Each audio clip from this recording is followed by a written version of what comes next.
안녕하세요. 5월 8일 화요일 아침입니다. 오늘 이 아침에 함께 살펴볼 말씀은 창세기 41장 37절에서부터 마지막 57절까지 말씀입니다. 제가 읽겠습니다.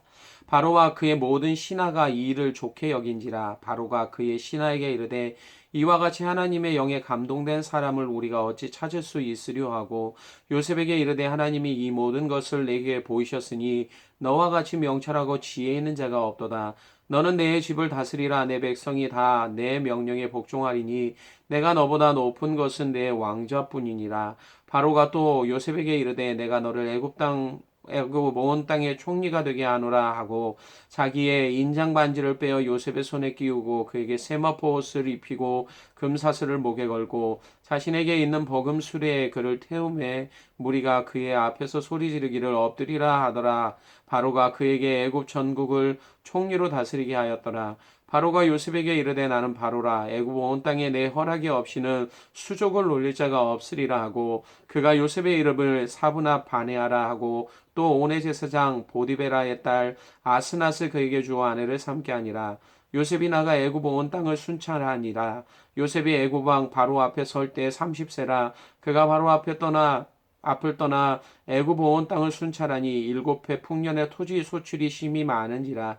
요셉이 애굽 땅에 있는 그 7년 곡물을 거두어 각 성에 저장하되 각 성읍 주위의 밭에 곡물을 그 성읍 중에 쌓아두매 쌓아둔 곡식이 바다 모래같이 심이 많아 세기를 그쳤으니 그 수가 한이 없음이었더라. 흉년이 들기 전에 요셉에게 두 아들이 나되 곧 온의 제사장 보디베라의 딸 아스닷이 그에게서 낳은지라. 요셉이 그의 장남의 이름을 므낫세라 하였으니 하나님이 내게 내 모든 고난과 내 아버지 온 집일을 잊어버리게 하셨다 하며, 차남의 이름을 에브라임이라 하였으니 하나님이 나를 내가 수고한 땅에서 번성하게 하셨다 함이었더라. 애굽 땅에 7해 풍년이 그치고 요셉의 말과 같이 7해 흉년이 들기 시작하며, 각국에는 기근이 있으나 애굽 온 땅에는 먹을 것이 있더니 애굽 온 땅이 굶주림에 백성이 바로에게 부르짖어 양식을 구하는지라. 바로가 애굽 모든 백성에게 이르되 요셉에게 가서 그가 너희에게 이른 대로 하라 하니라. 온 지면에 기근이 있음에 요셉이 모든 창고를 열고 애굽 백성에게 팔세. 애굽 땅의 기근이 심하며 각국 백성도 양식을 사려고 애굽으로 들어와 요셉에게 이르렀으니 기근이 온 세상에 심함이었더라. 아멘. 요한계시록 7장 17절에 이는 보좌 가운데에 계신 어린 양이 그의 목자가 되사 생명수샘으로 인도하시고 하나님께서 그들의 눈에서 모든 눈물을 씻어 주실 것이다 라고 말씀하십니다. 이것은 마지막 때 고통 가운데 있던 성도들을 위로하여 주시겠다는 하나님의 약속입니다. 성도는 이 약속을 믿음으로 붙잡습니다. 그리고 지금도 고난과 어려움 가운데 있지만 그것과 싸우고 장차 우리에게 얻게 될 영광을 기대하며 바라봅니다. 그런데 하나님의 돌보심은 마지막 때뿐만이 아니라 실제로 현재의 성도의 삶 가운데도 일어납니다. 하나님이 그렇게 하시기 때문입니다. 우리는 그 증거를 오늘 요셉의 삶을 통해 경험하게 됩니다. 바로의 꿈을 해석했던 요셉은 애굽의 총리가 됩니다. 그의 나이는 46절에 30세였습니다. 그런데 이것은 지금까지 당했던 고난의 세월이 얼마나 되는지를 알려주기도 합니다. 그가 애굽으로 팔려갈 때가 창세기 37장 2절에서 말하는 17세부터였다라면 그가 당한 고통의 기간은 무려 13년 동안이나 되었기 때문입니다. 이 시간은 그에게 짧은 시간이 아니었습니다. 참 많은 사건들이 그 안에 있었습니다. 애굽의 친위 대장이었던 보디발의 집에 종으로 팔려간 그는 이후에 그 집의 모든 일을 맡아 담당하는 가정 총무가 됩니다. 하지만 얼마 지나지 않아 누명을 쓰고 감옥에 갇히게 됩니다. 그에게는 절망적인 상황이었습니다. 그런데 그곳 간수장이 요셉에게 감옥에서 재반 사물을 맡깁니다. 게다가 그곳에서 바로왕의 술 맡은 관원장을 만납니다. 그리고 그의 꿈을 해석해 줍니다. 요셉은 그에게 지금까지의 당했던 자신의 억울했던 사건들을 말하면서 복직된다면 나를 이곳에서 나갈 수 있도록 해달라고 그에게 요청합니다. 그리고 얼마 후 술 맡은 관원장은 원래 있던 자리에 자신의 자리로 복직이 됩니다. 그러나 이것은 요셉에게 감옥에서 나갈 수 있을 것이라고 하는 희망을 갖게 하는 사건이기도 했습니다. 그러나 아쉽게도 창세기 40장 23절에 술 맡은 관원장이 요셉을 기억하지 못하고 그를 잊어버리게 됩니다.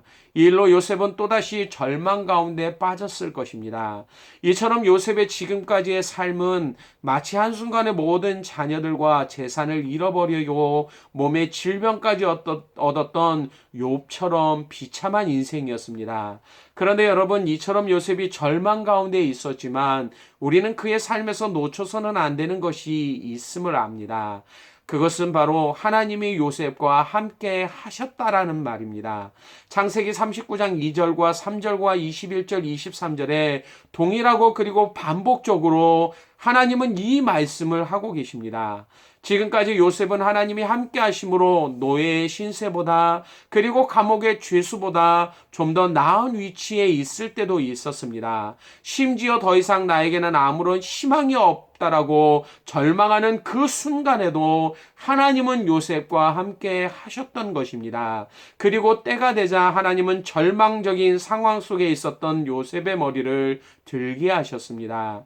시편 30편 11절에 주께서 나의 슬픔이 변하여 내게 춤이 되게 하시며 나의 베옷을 벗기고 기쁨으로 띠를 띄우셨던 것처럼 동일한 일을 지금 요셉의 삶 가운데 행하고 계셨던 것입니다. 요셉은 이러한 하나님의 놀라운 섭리를 깨달았습니다. 그리고 애굽에서 결혼하고 얻게 된 두 아들의 이름을 통해서 이 사실을 지금 고백하고 있습니다. 51절에 요셉이 그의 장남의 이름을 므낫세라 하였으니 하나님이 내게 내 모든 고난과 내 아버지의 온 집 일을 잊어버리게 하셨다 하며 하나님이 자신의 삶을 회복시키자 그의 마음속에 있던 아픔 기억들을 모두 다 잊게 하셨습니다. 특별히 형들로부터 버림을 받았던 그리고 그들 때문에 당한 고난 가운데 있었던 모든 삶에 대한 원망과 복수심을 내려놓도록 하셨습니다. 그는 이 사실을 그의 장남에게 므낫세라는 이름을 지어주면서 하나님을 향하여 고백하고 있었던 것입니다. 또 다른 아들의 이름은 에브라임이었습니다. 52절에 하나님이 나를 내가 수고한 땅에서 번성하게 하셨다 함이었더라. 지금까지 자신의 처지로는 절대로 기대할 수조차 없었던 그런 일들이 삶에 나타났습니다. 하나님이 그와 함께 하셨기 때문에 이 모든 일들이 기대할 수 없는 그 상황 속에 이루어졌던 것입니다. 이처럼 하나님이 언제나 자신의 백성을 살피시고 인도하여 주십니다. 모든 환경과 상황 가운데 계셔서 사람들의 마음과 생각을 바꾸시고 상황까지도 바꾸셔서 자신의 백성들의 삶을 높이시고 은혜 가운데 거하도록 만들어 주십니다. 38절에서 바로는 그의 신하들에게 이르되 이와 같이 하나님의 영에 감동된 사람을 우리가 어찌 찾을 수 있으리요? 라고 말합니다. 하나님의 영에 감동된 사람이라는 말은 하나님의 영이 그의 안에 있는 사람이라는 말입니다. 이것을 통해 자신의 꿈을 해석했고 앞으로 있을 일에 대한 좋은 방안을 마련할 수 있었다라고 생각하도록 만들었습니다. 또한 39절에 하나님이 이 모든 것을 내게 보이셨으니 너와 같이 명철한 하고 지혜 있는 자가 없다라고 요셉을 향해 말했고 그에게 애굽을 다스리도록 만들었습니다. 심지어 바로는 자신이 높은 것이 자신의 왕자밖에는 없다라고 더욱더 요셉을 칭송하고 있는 모습을 오늘 본문이 우리에게 보여주고 있습니다. 19세기 미국의 시인이었던 롱펠로우는 하나님이 돌리시는 물레방아는 천천히 돌아가지만 정확하게 돈다라는 말을 했습니다. 비록 삶이 우리가 기대하고 소망하는 대로 되거나 이루어지는 일들이 적거나 안 보여도 하나님은 여전히 그 안에서 성도의 삶을 자신의 뜻 가운데로 인도하시는 분이심을 말하고 있는 것입니다. 그래서 전도서 기자는 우리에게 말합니다. 전도서 3장 11절에 하나님이 모든 것을 지으시되 때를 따라 아름답게 하셨고 또 사람들에게는 영혼을 사모하는 마음을 주셨으니라 그러나 하나님이 하시는 일의 시종을 사람으로 측량할 수 없게 하셨도다. 우리 앞에 벌어지는 일들을 통해 하나님이 행하시는 일들이 무엇인지 깨닫지 못할 때가 많습니다. 하지만 분명한 사실은 모든 것을 지으시고 때를 따라 아름답게 하신 하나님이 이와 동일하게 성도의 삶을 인도하시기에 그분을 기억하고 기대해야 한다라는 것입니다. 하나님은 나를 기가 막힐 웅덩이와 수렁에서 끌어올리시고 내 발을 반석 위에 두사 내 걸음을 견고하게 하시는 분이심을 시편 40편 2절에서 고백하고 있는 것처럼 오늘도 우리의 삶 가운데 이러한 고백 가운데서 하나님을 바라볼 수 있어야만 합니다. 이런 하나님이 우리의 하나님이 되신다라면 오늘도 우리는 그 하나님을 의지하며 바라보는 삶이 있어야만 합니다. 그렇다면 우리는 삶 가운데서 이 세상에 나타나는 일들 때문에 움츠러들거나 요동하거나 두려워하는 삶을 살아서는 안 됨을 오늘 우리에게 보여주고 있는 것입니다. 이 땅에서 성도로 살아가는 우리가 기대할 수 있는 분은 오직 하나님밖에 없습니다. 때로는 보이지 않고 막막한 삶일지라도 그 안에서 여전히 믿음 가운데 서 있기를 원하는 나와 동행하시는 그 하나님을 바라볼 수 있는 그러한 삶의 모습이 오늘도 성도들의 삶 가운데 나타나야 됨을 오늘 본문을 통해 우리 가운데 말하여 주고 있는 것입니다. 눈을 들어 산을 보니 도움 어디서 오나 천지 지으신 주 하나님 나를 도와주시네. 나의 발이 실족 않게 주가 깨어 지키며 택한 백성 항상 지켜 길이 보호하시네. 찬송가 383장에 가서처럼 매 순간 나의 삶을 형통케 하시는 하나님을 의지하며 바라볼 수 있는 그러한 삶의 모습이 오늘도 우리 가운데 나타날 수 있어야만 합니다. 삶에 겪는 어려운 일들 때문에 실수하고 범죄하는 자리가 있지만 여전히 그 가운데서도 유혹 가운데 흔들리지 않는 요셉의 인생처럼 오늘도 하나님의 우리의 삶 가운데 함께 하시는 놀라운 능력을 통해 그 하나님을 기대하며 바라보며 의지하는 것이 오늘도 성도의 삶임을 우리 가운데 보여주고 있는 것입니다. 사랑하는 성도 여러분, 오늘도 이러한 삶의 모습을 통해 하나님을 바라보는 믿음의 시간들이 되시기를 바랍니다. 오늘도 함께 하시는 임마누엘 되시는 그 하나님의 풍성하신 은혜가 우리의 삶 가운데 날마다 경험되어짐을 통해 오늘도 믿음으로 흔들리지 않고 오직 하나님만을 바라볼 수 있는 복된 하루의 삶을 사실 수 있기를 주님의 이름으로 간절히 축원합니다. 기도하겠습니다.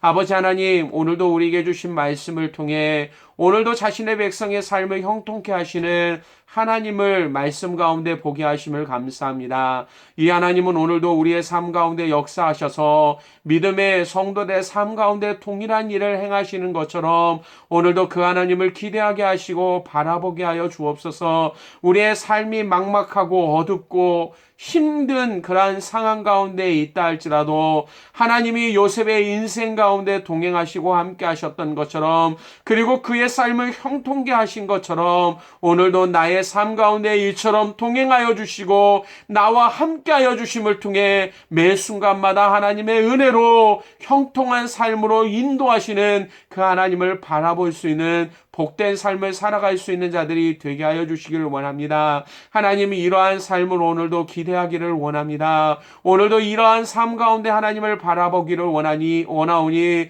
성령 하나님 오늘도 우리의 마음을 주장하시고 오늘도 이러한 역사하심 가운데 하나님의 능력으로 기뻐하는 믿음의 성도들 될 수 있도록 인도하여 주시기를 원하오며 예수님 이름으로 기도드리옵나이다. 아멘.